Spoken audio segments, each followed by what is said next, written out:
My final project is titled The Injustice System. I chose this title because the justice system is not always just.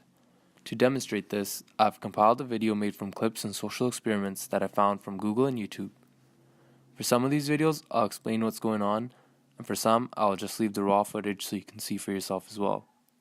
My project focuses on racial bias imposed by the criminal justice system between white people and their minority counterparts, mainly focusing on the African American population. So this first video is about how the police racially target drivers who are black as opposed to white. In the video, we can see that they run an experiment to see whether the police follow black drivers and if they give them tickets for very minimalist infractions, like not using a turn signal, for example. The experiment doesn't go down as planned because they actually did break a law. However, it's still interesting to note that the cop was following them for a couple of minutes, even as they were going into side streets and off of main roads. Although the cop isn't necessarily doing anything wrong, it still makes you wonder whether an officer would follow a white driver under the same situation.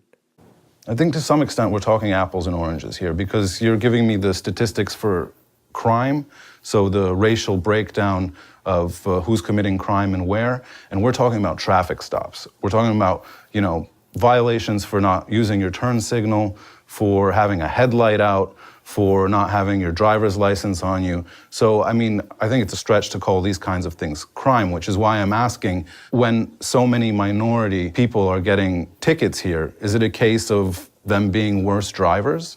No, I don't believe so. I pulled our motor vehicle stop data by race this morning before we did the interview to get it in real time, and we're at 1,814 motor vehicle stops for the year so far, and 576 are Hispanic, 573 white, and 574 African American. So it is pretty even across the board, and if it ever spikes, then we'll investigate why. Yeah, but what you just told me is really stark because 60% of the population of Bloomfield is white and only about 20% of the population is black. You just told me that the traffic stops are roughly equal between the white and the black community. So how do you account for that? Like I said before, it's basically where our police officers are deployed.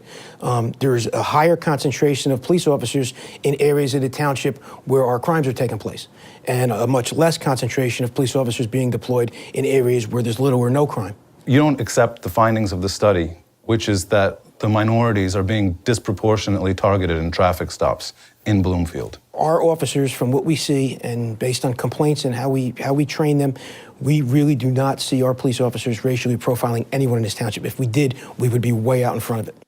From the clip, you can see the disproportionate amount of black people in the criminal justice system, even though there is a much larger population of white people.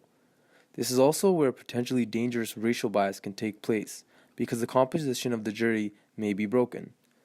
Annabelle Laver, who wrote in the Journal of Applied Philosophy, states, "Racially mixed juries are only likely to exist in courts where black and minority ethnic groups make up at least 10% of the entire juror catchment area."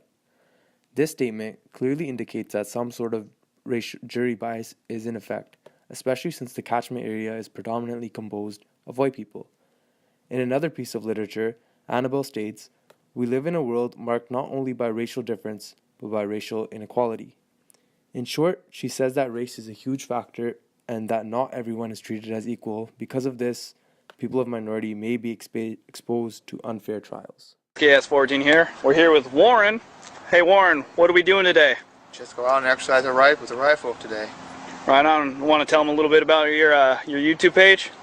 Just for educational purpose, and also find professional, respectful, and constitutional officers in the state of Oregon, and make sure we still keep our rights here pure and simple.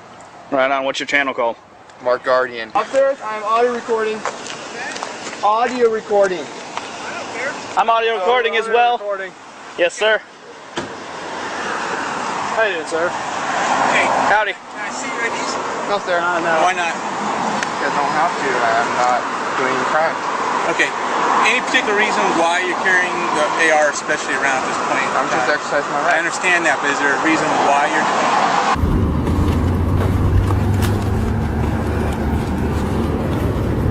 Gabriel Nobles, I'm opening my AR-15.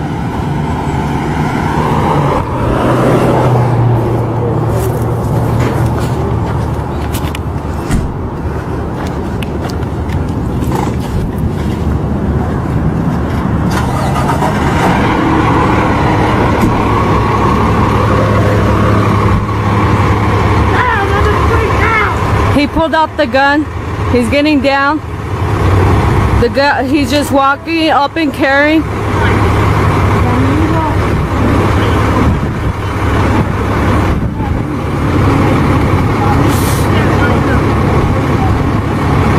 Cop saying he has a reason to borrow this.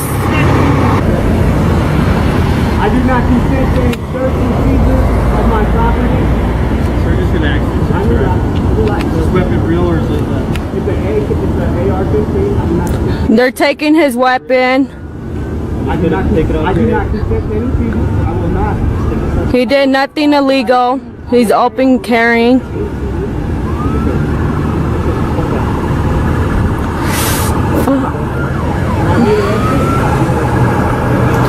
They're putting him in handcuffs. He has battery down for weapons. He has low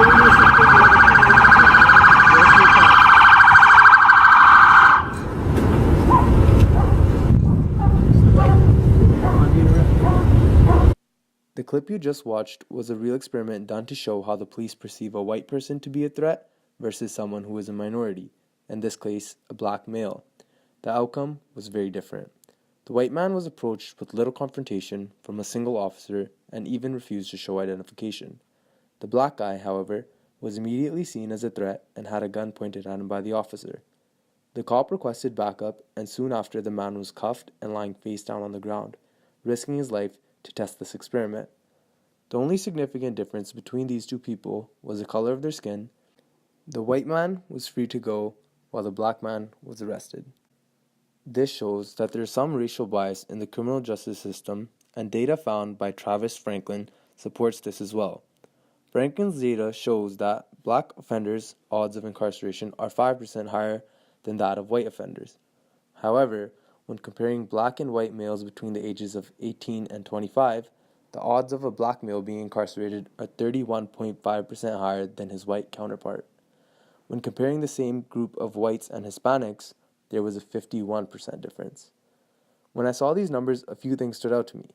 One was the vast amount of difference in incarceration proves that there is some systematic racial bias occurring, and two, the racial bias goes beyond the police force. It is deep-rooted into the criminal justice system. This last clip was one that I found the most disturbing and one that was definitely a show of racial bias. The black man was a therapist who was with his autistic patient, and they were being cooperative and understanding of the police's demands. He was unarmed and vocal throughout the entire process. All of that said, the most tragic act throughout the event occurs after the man was shot, when he asks, "Sir, why did you shoot me?" And the officer replies, "I don't know." His comment speaks volumes on what seems to be an inherited sense of entitlement and superiority over minority racism. Racism is not something one is born with. Rather, it is something they are taught, either directly by parents or indirectly through society. One thing that is certain is that it is definitely prevalent in the criminal justice system.